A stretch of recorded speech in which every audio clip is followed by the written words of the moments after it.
Assalamualaikum warahmatullahi wabarakatuh. Alhamdulillahi rabbil alamin, wassalatu wassalamu ala ashrafil anbiya'i wal mursalin wa ala alihi wa ashabihi ajma'in, amma ba'du. Jamaah salat zuhur rahimakumullah,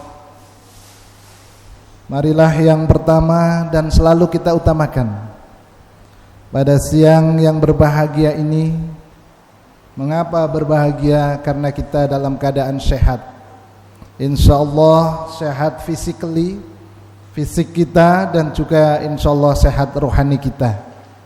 Sehingga kita bersama-sama telah melaksanakan salah satu kewajiban seorang muslim, kewajiban orang yang beriman, yaitu melaksanakan sholat duhur secara berjamaah. Itu menunjukkan bahwa kita sehat jasmani dan rohani.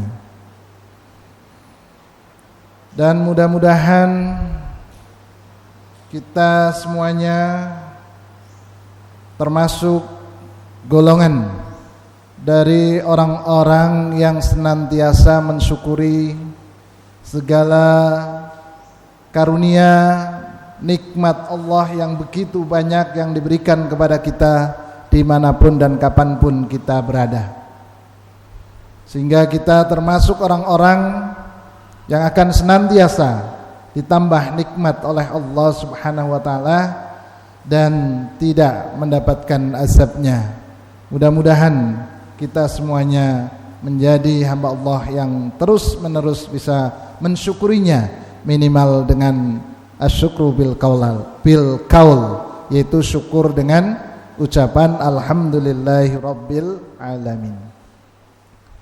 Salawat serta salam semoga terlimpah curahkan kepada junjungan kita, uswah kita, Nabiullah Nabi Agung Muhammad sallallahu alaihi wasallam, yang telah menunjukkan manusia dari zaman kegelapan pada zaman yang terang benderang, yang mengetahui mana yang hak dan mana yang batil, mana yang harus dilakukan dan mana yang harus ditinggalkan. Dan kita sebagai umat beliau mudah-mudahan senantiasa mampu menjalankan apa yang diperintahkan oleh beliau dan meninggalkannya. Dan kita menjadi pengikut beliau atau umat beliau yang senantiasa beribadah kepada Allah Subhanahu wa ta'ala. Marilah pada kajian siang hari ini kita bersama-sama untuk memulainya dengan bacaan basmalah. Bismillahirrahmanirrahim. Jamaah rahimakumullah, pada siang hari ini kita akan menyampaikan, mempersiapkan bekal untuk hari akhirat. Di dalam Al-Quran sangat dijelaskan dengan jelas bahwa sebaik-baik bekal adalah bekal takwa. Maka mempersiapkan diri untuk hari akhirat, maka kita otomatis harus mempersiapkan diri untuk memiliki ketakwaan yang sebaik-baiknya.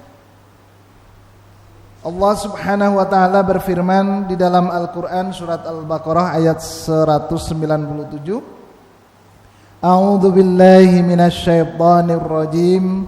Bismillahirrahmanirrahim. Wa tazawwadu fa inna khairaz zati taqwa wattaquni ya ulil albab. Yang artinya, berbekalah dan sesungguhnya sebaik-baik bekal adalah takwa, dan bertakwalah kepadaku hai orang-orang yang berakal.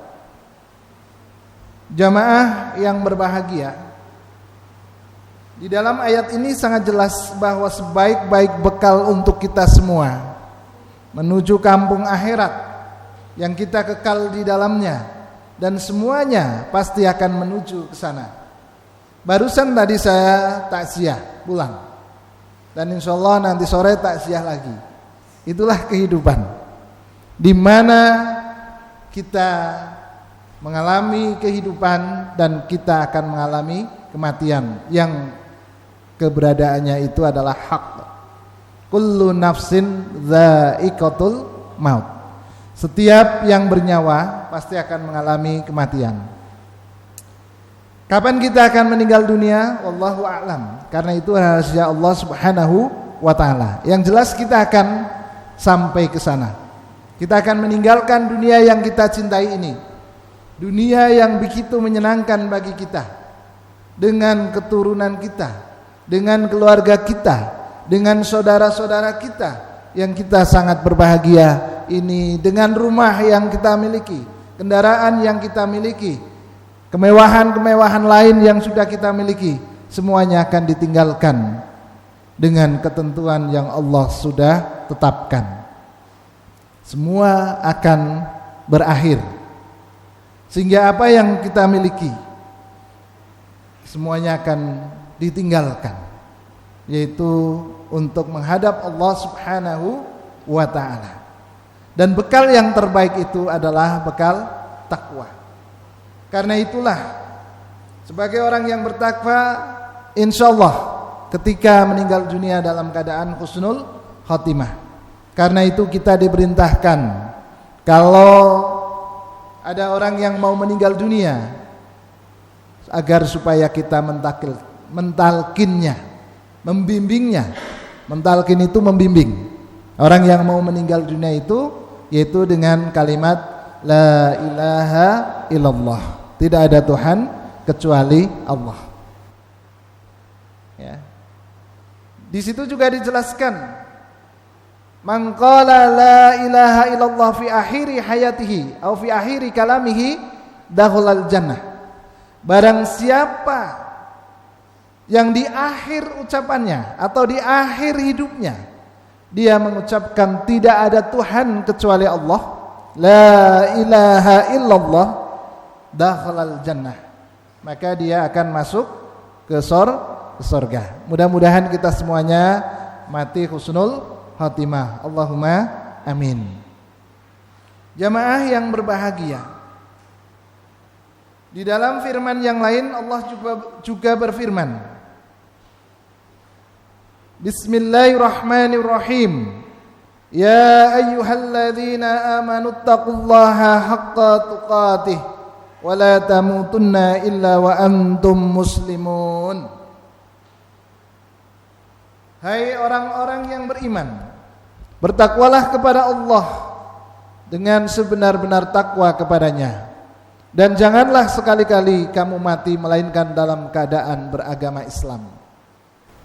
Ayat ini juga jelas sekali agar supaya kita senantiasa menjadi orang yang bertakwa, dan jangan sampai kita meninggal dunia kecuali kita dalam keadaan Islam, tunduk kepada Allah Subhanahu wa ta'ala.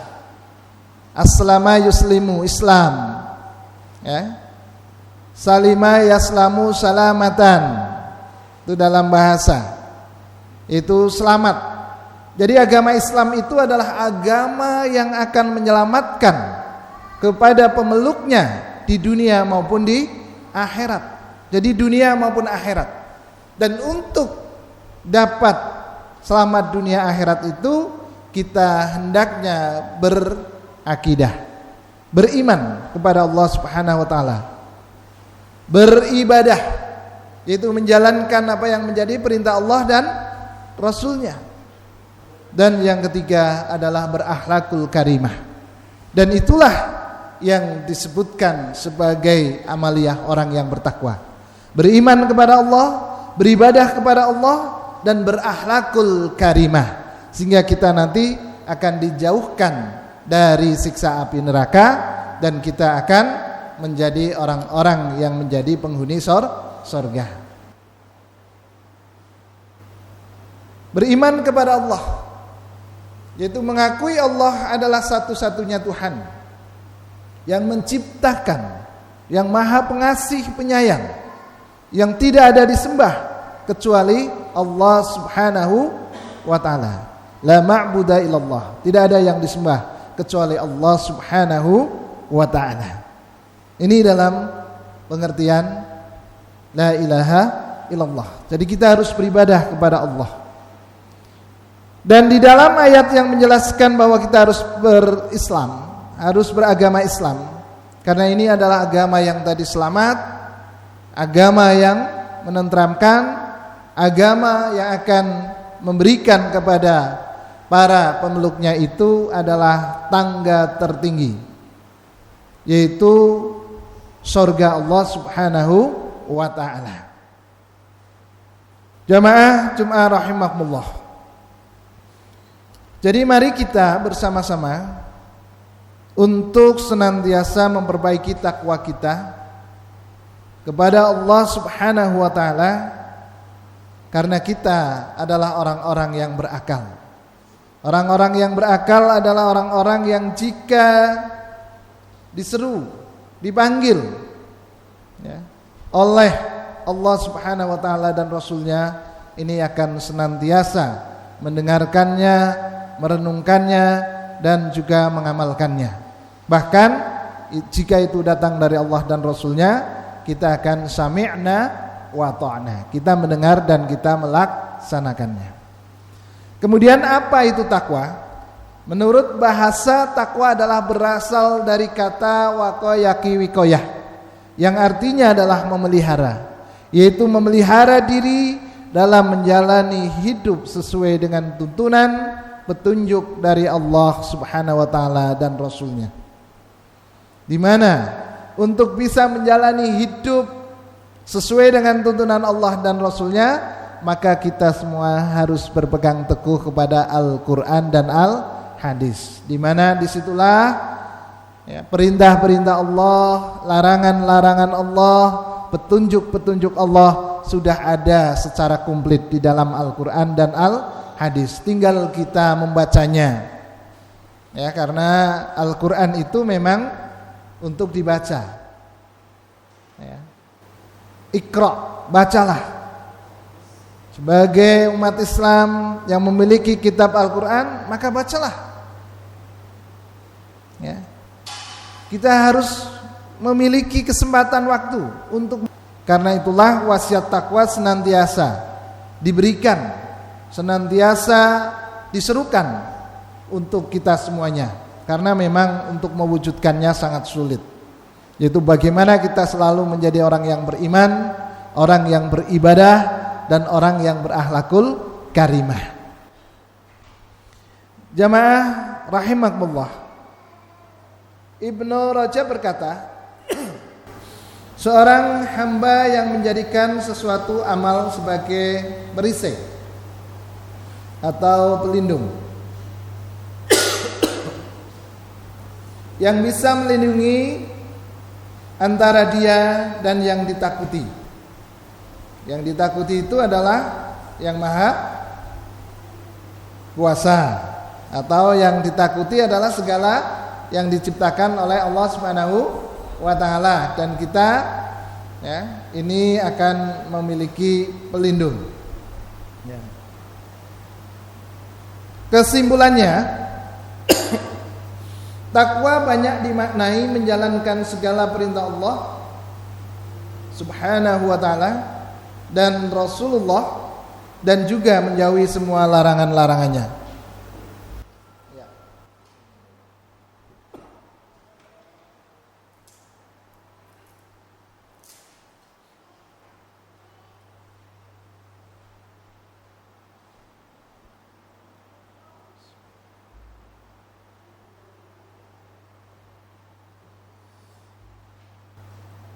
Jamaah salat zuhur rahimakumullah. Jadi itulah takwa, bekal terbaik bagi kita semua, dan mari kita semua untuk bisa menjadi orang-orang yang bertakwa. Selanjutnya tentang definisi takwa atau pengertian takwa, para jamaah bisa terus untuk mengkajinya, mempelajarinya melalui berbagai referensi yang ada. Selanjutnya adalah keutamaan atau fadilah takwa. Tentunya begitu banyak keutamaan atau fadilah yang akan diperoleh oleh orang-orang yang bertakwa. Namun pada kesempatan siang hari ini saya sampaikan 7 fadilah atau keutamaan orang-orang yang bertakwa. Yang pertama, akan menjadi manusia yang dimuliakan Allah Subhanahu wa taala. Jadi orang-orang yang bertakwa ini adalah orang-orang yang akan dimuliakan oleh Allah Subhanahu wa taala. Allah berfirman di dalam Quran surat ke-49 ayat 13, yang artinya sesungguhnya orang yang paling mulia di antara kamu di sisi Allah adalah orang yang paling bertakwa di antara kamu. Sesungguhnya Allah Maha mengetahui lagi Maha mengenal. Inna akramakum indallahi atqakum. Jadi orang yang paling mulia di sisi Allah adalah orang yang bertakwa, bukan orang yang paling sukses di dunia, bukan orang yang berlimpah harta benda, bukan orang yang memiliki jabatan yang luar biasa. Tapi secara jelas Allah mengatakan sesungguhnya orang yang paling mulia di antara kamu sekalian itu adalah orang-orang yang bertakwa. Inna akramakum indallahi atqakum. Maka agar kita mulia, menjadi manusia yang paling mulia, mari kita tingkatkan takwa kita. Mungkin kita sedikit harta benda, mungkin kita tidak punya jabatan, tetapi kita akan menjadi orang yang paling mulia jika kita bertakwa. Berbagai kisah tentang Nabi dan Rasul, mereka banyak juga ujian-ujian yang didapat, baik mereka tentang kekurangan harta dan sebagainya, ya. Maka mereka adalah dikenang sebagai orang-orang yang mulia sampai dengan sekarang ini. Mereka para nabi dan rasul adalah manusia-manusia mulia dengan berbagai cobaan yang didapatkan, tantangan yang selalu ada. Mereka tetap istiqomah menjalankan perintah-perintah Allah dan menjauhi larangan-larangan Allah. Inilah yang tentunya harus kita tiru. Bagaimana kita semuanya untuk senantiasa istiqomah dengan amalan-amalan yang sudah kita lakukan dan terus belajar untuk dapat mengamalkan amalan-amalan yang belum kita amalkan. Jadi apa yang sudah bisa kita amalkan, kita jaga dengan sebaik mungkin. Bila bertemu teman, kita sudah bisa mengucapkan salam. Masuk rumah, baik rumah kita, orang lain, kita juga mengucapkan salam. Ya mari kita jaga. Itu untuk senantiasa kita lakukan, karena itu memang perintah syariat Islam. Kalau kemudian kita punya kewajiban sama muslim untuk saling bersilaturahmi, untuk bersaudara, dan kita sudah banyak saudara, ya kita jaga. Kemudian zikir, doa yang sudah kita lakukan setiap saat, setiap waktu, juga kita terus istiqomah, kita laksanakan, bahkan kita tambah durasinya, kita tambah waktunya, sehingga akan menjadi amalan-amalan ibadah kita semakin baik.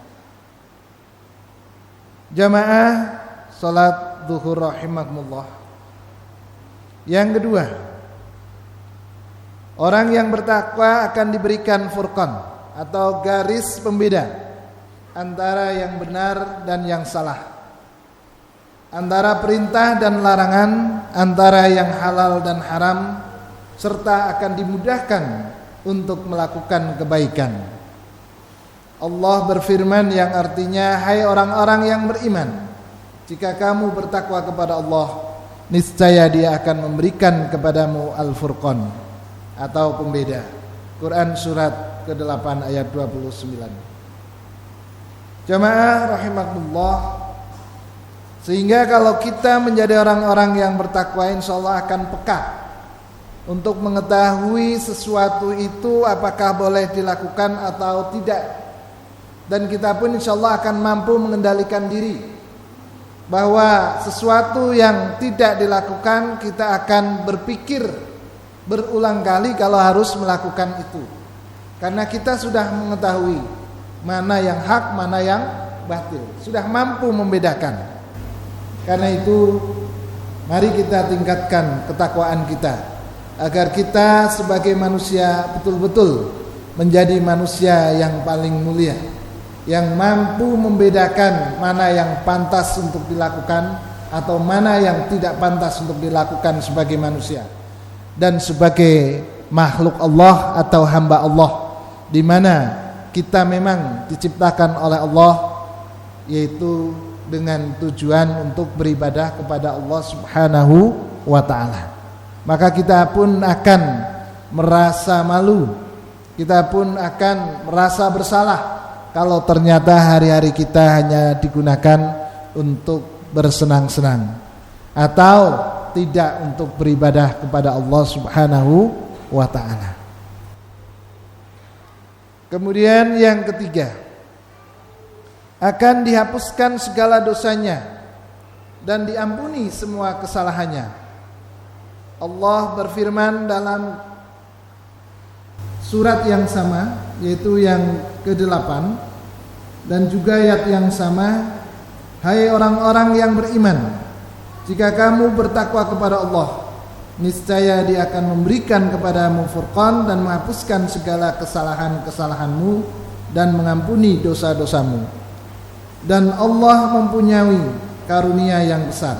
Jadi ayat ini disambung tadi, selain kita akan mendapatkan furqan, kita juga akan diampuni, akan dihapuskan dosa-dosa yang kita lakukan, kesalahan-kesalahan yang kita lakukan. Kemudian yang keempat, keutamaan orang yang bertakwa yang keempat adalah diberikan jalan keluar oleh Allah Subhanahu wa ta'ala dari berbagai macam kesulitan yang kita hadapi, yang kita miliki. Allah berfirman, A'udzu billahi minasyaitonir rajim. Bismillahirrahmanirrahim. Wa may yattaqillaha yaj'al lahu makhraja. Barang siapa yang bertakwa kepada Allah, niscaya Dia akan mengadakan baginya jalan keluar. Jadi orang-orang yang bertakwa kepada Allah, insyaallah akan senantiasa mendapatkan kemudahan dari problematika hidup, dari kesulitan-kesulitan yang dihadapinya. Kesulitan-kesulitan itu tentunya banyak sekali. Dari kita sebagai orang tua, kita mendapatkan kesulitan bagaimana kita harus mendidik anak-anak kita. Maka insyaallah Allah akan berikan cara yang terbaik untuk mendidik anak kita. Kemudian sebagai manusia juga punya kesulitan terkadang dalam masalah ekonomi, dalam masalah sosial, dan juga masalah-masalah yang lain dalam kehidupan ini.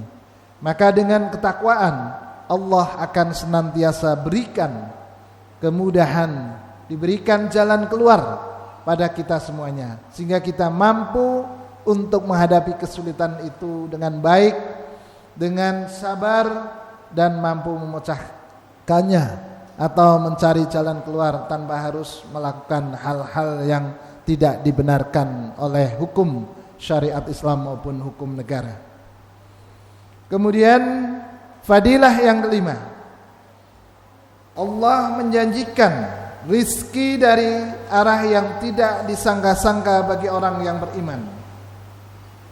Wa yarzuqhu min haitsu la yahtasib.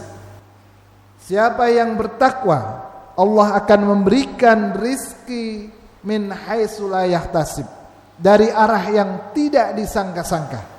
Dan insyaallah kita termasuk dari hamba-hamba Allah yang bertakwa. Buktinya adalah kehadiran kita, berkumpulnya kita di dalam masjid ini. Bagaimana kita mampu membagi, kapan kita harus bekerja, kapan kita harus beristirahat, dan kapan kita harus beribadah kepada Allah Subhanahu wa ta'ala. Tanpa dasar ketakwaan tentunya kita pun akan jauh dari rumah Allah ini, dari masjid ini, karena ada saja godaan dalam hidup kita. Di waktu kita harus beribadah, ada saja sesuatu yang mengganggu pikiran kita, mengganggu langkah kita, dan alhamdulillah kita mampu untuk bisa mendatangi rumah Allah yang maha suci ini, rumah Allah yang penuh berkah ini, dan mudah-mudahan senantiasa dapat istiqomah, dan kita akan terus menerus mampu untuk datang ke rumah Allah dengan menjalankan ibadah, yaitu sholat fardu maupun sholat sunnahnya. Jamaah duhur rahimakumullah. Yang keenam, akan dibukakan pintu keberkahan dan juga kebaikan. Allah berfirman, A'udzu billahi minasyaitonir rajim. Bismillahirrahmanirrahim. Walau anna ahlal qura amanu wattaqau lafatahna 'alaihim barakatin minas samaa'i wal ard. Jikalau sekiranya penduduk negeri-negeri beriman dan bertakwa, pastilah kami akan melimpahkan kepada mereka berkah dari langit dan bumi. Tetapi mereka mendustakan ayat-ayat kami, maka kami siksa mereka disebabkan perbuatannya. Jamaah rahimakumullah. Jadi kalau sebuah penduduk negeri beriman dan bertakwa, maka keberkahan, limpahan berkah dari Allah Subhanahu wa taala melalui langit dan bumi ini akan kita dapatkan. Namun pada kebanyakan manusia dengan alam semesta isinya yang memang diperuntukkan untuk dirinya manusia, mereka hanya mengeksploitasi ansih. Mereka hanya memanfaatkan saja alam yang ada ini untuk kehidupannya, untuk kesenangannya, dan bahkan mereka melalaikan atau melupakan, mereka mendustakan bahwa alam itu adalah pemberian Allah Subhanahu wa taala yang harus dipimpin dengan baik. Sebagai khalifatu fil ard, dia ya harus mengeksploitasi, memanfaatkan untuk kebutuhannya, kebutuhan manusia sehari-hari di dunia ini. Silahkan diambil apa yang ada di dalam dunia ini, di alam ini, di bumi ini, sebanyak mungkin. Akan tetapi harus dijaga. Tapi kebanyakan manusia adalah mendustakannya. Bahkan di dalam berbagai kisah, kita mengenal dulu ada orang yang sangat kaya raya, itu siapa? Yang hartanya sekarang masih diburu-buru. Qarun. Ya, sehingga kalau orang mendapatkan harta benda itu hartanya Qarun. Awalnya dia mengingat Allah. Begitu banyak harta, dia lalai kepada Allah Subhanahu wa taala. Yang pada kisahnya akhirnya Qarun dan harta bendanya ditanam ya ke bumi ini, ditenggelamkan. Dikisahkan bahwa kuncinya saja itu sangat berat sekali, ya, nggak bisa dibawa oleh 40 orang dan seterusnya. Itu menunjukkan begitu banyaknya harta benda, dan sampai sekarang pun menjadi sebuah kisah yang terus-menerus digunakan oleh manusia dengan istilah Qarun itu, memburu harta Qarun, ya, mencari harta Qarun, ya. Tetapi karena mereka mendustakan, ya, karena Qarun itu mendustakan, tidak mau bersyukur kepada Allah, akhirnya harta itu hilang begitu saja dalam waktu yang sangat singkat. Bagi Allah itu sangat mudah. Apa yang sudah dimiliki itu akan hilang. Kun fayakun. Ya.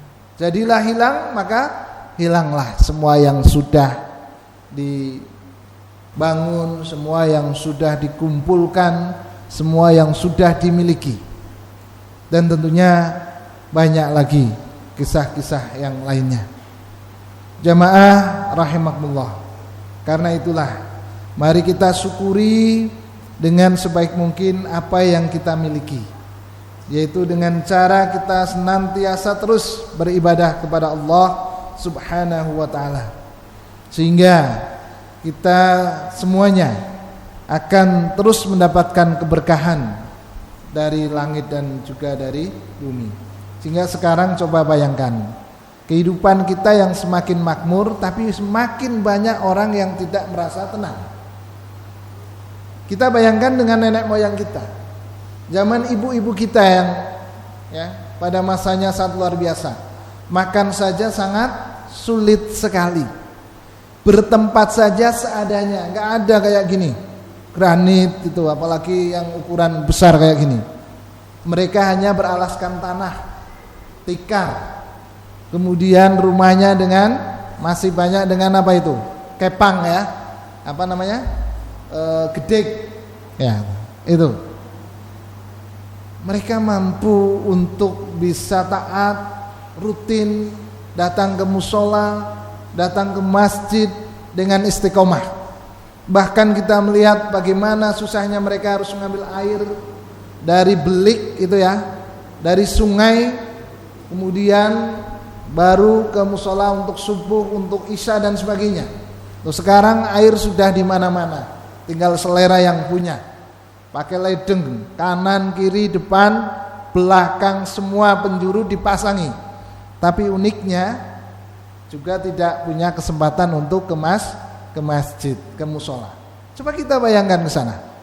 Ya, orang tua kita, mbah kita, ya, itu sangat luar biasa. Mau masak air dia harus bawa pakai apa itu? Kendi ya, pikulan gitu kan.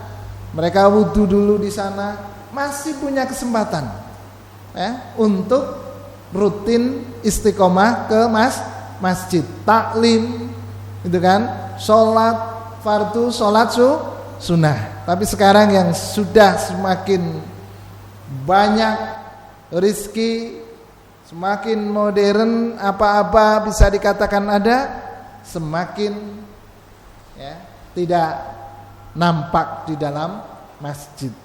Bahkan banyak yang sudah melakukan survei, masjid-masjid begitu indah tapi minim jamaah. Banyak yang kosong. Ya. Banyak yang kosong. Nah, ini aja, kalau nggak istiqomah nanti juga keindahan masjid ini semakin hilang dari jamaah. Jadi memang berat. Godaannya setiap saat itu pasti ada dan pasti menggiurkan. Karena itu tadi saya katakan, semakin berada tetapi semakin gelisah. Karena kurang berkah. Berkah itu kan pemahamannya adalah memiliki sesuatu mencukupi. Sedikit tapi mencukupi. Banyak gak mencukupi, itu tanda tidak berkah. Nah, orang-orang dulu coba, gitu kan, makan kayak gitu, pekerjaan kayak gitu, anaknya bisa kuliah semua. Ya, anaknya 11, ya enggak? 7, 11. Sekarang semuanya serba ada, kendaraan serba ada, mewah lagi. Untuk punya anak lebih dari 2 takut. Ya. Cukup 2 dengan dalih apapun. Orang dulu coba. Ini kita lihat maksudnya bagaimana perjuangan dan keistiqomahan, dan kita coba cocokkan dengan keberkahan itu. Nyatanya luar biasa. Mereka hanya bekerja seperti itu, tapi nyatanya anak 11 sarjana semua. Gitu kan? Anaknya dilalah nurut. Nah itu, diberi jalan keluar dari kesulitan. Diberi rizki dari arah yang tidak disangka karena ketakwaannya, karena keistiqomahannya. Dan ini diperjelas ya di dalam ayat tadi. Allah akan bukakan pintu keberkahan langit dan bumi. Nah, sementara kebanyakan manusia adalah mendustakan, sibuk dengan keduniaannya, dengan pekerjaannya, sehingga nyaris tidak ada waktu sedikit pun. Padahal kalau kita hitung-hitung, sholat berapa menit? Nah, ini nanti kita lihat bagaimana obrolan Al-Imam Al-Ghazali dengan para santrinya itu. Jadi sesuatu yang paling berat itu apa? Kata Imam Al-Ghazali kepada santrinya. Kemudian para santrinya mengatakan besi, batu, kan begitu. Kemudian dia katakan betul. Tapi yang lebih betul adalah melaksanakan sholat. Betapa ringannya kita untuk meninggalkan sholat. Sehingga disitulah bahwa ketika Imam Al-Ghazali mengatakan yang paling ringan dalam hidup kita itu apa? Adalah meninggalkan sholat. Padahal nggak butuh waktu yang lama, 5 menit lah. Saya pikir nggak mengganggu bekerja kita, nggak mengganggu istirahat kita, nggak mengganggu TikTokan kita, WhatsAppan kita, Instagram kita. Sebenarnya kalau kita mau memahami ke sana nggak mengganggu apapun. Tapi karena kita dalam situasi persaingan yang sangat luar biasa dan juga budaya yang sangat luar biasa, menyempatkan 5 menit saja seolah sangat lama sekali. Ini. Jadi memang luar biasa. Jadi sesuatu yang sangat ringan itu adalah kita meninggalkan sholat. 5 menit. Nyampe enggak 5 menit? Ya udah termasuk lama lah ya.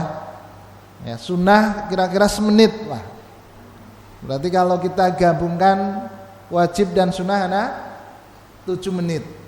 Kalau tambah zikir 2 menit atau 5 menit lah, paling 10 menit. Tapi berat enggak ini? Bu, Mbak, berat ya. Saya sendiri berat luar biasa. Bagaimana kita untuk datang ke masjid waktu subuh, pirang menit tok gitu kan, luar biasa. Dan itu menunjukkan untuk menjadi bahan renungan kita orang yang bertakwa. Kalau misalkan kita ada acara besok, kita akan wisata ke Breksi, Yogyakarta misalkan, atau mau ke Bali, jam 1:30 berangkat, insya Allah tepat semua enggak? Tepat semua. Dan Allah sudah janjikan ya dengan sholat subuh itu, ya Allah akan bukakan pintu rizki yang begitu banyak, akan mencukupi untuk hidupnya, tapi tetap tidak hadir karena nggak kelihatan, gitu ya, nggak kelihatan. Coba aja ini. Kalau ada kentongan misalkan di desa kita, ya kentongan, itu jam 2:30 malam, kan? Untuk para masyarakat yang mendapatkan apa sekarang BLT atau apa namanya, ya PKH, ya. Insya Allah kumpul enggak? Kumpul. Tapi kalau ada kentongan monggo warga untuk tahajud, kira-kira ada yang hadir enggak? Enggak ada. Inilah hebatnya godaan dunia. Kita sudah yakin akhirat ada dan kehidupannya akan kekal di sana, dan di sana adanya surga dan neraka. Tetapi dalam pelaksanaannya kita sangat berat. Karena memang kita senantiasa digoda oleh setan. Alladzi yuwaswisu fi sudurinas. Karena itu yang mampu mengusir setan adalah keimanan dan ketakwaan kita semuanya. Jadi bagaimana kita tetap untuk istiqomah menjalankannya. Yang terakhir, bahwa dijelaskan fadilah atau keutamaan orang-orang yang bertakwa adalah surga dipersiapkan untuk orang-orang yang bertakwa. Allah berfirman yang artinya, dan bersegeralah kamu kepada ampunan dari Tuhanmu dan kepada surga yang luasnya seluas langit dan bumi yang disediakan untuk orang-orang yang bertakwa. Jadi sangat jelas sekali bahwa janji Allah terhadap orang-orang yang bertakwa itu sangat luar biasa. Dari manusia yang paling mulia diberikan oleh Allah ampunan-ampunan, diberikan jalan keluar hidupnya dari berbagai kesulitan, diberikan rizki dari arah yang tidak disangka-sangka, kemudian juga Allah berikan keberkahan dalam hidupnya melalui langit dan bumi. Kiranya itu saja yang bisa saya sampaikan. Mohon maaf banyak kesalahan, dan kita akhiri dengan doa kafaratul majlis. Bismillahirrahmanirrahim. Subhanakallahumma wa bihamdika asyhadu an la ilaha illa anta astaghfiruka wa atubu ilaik. Walhamdulillahirabbil alamin. Wassalamualaikum warahmatullahi wabarakatuh.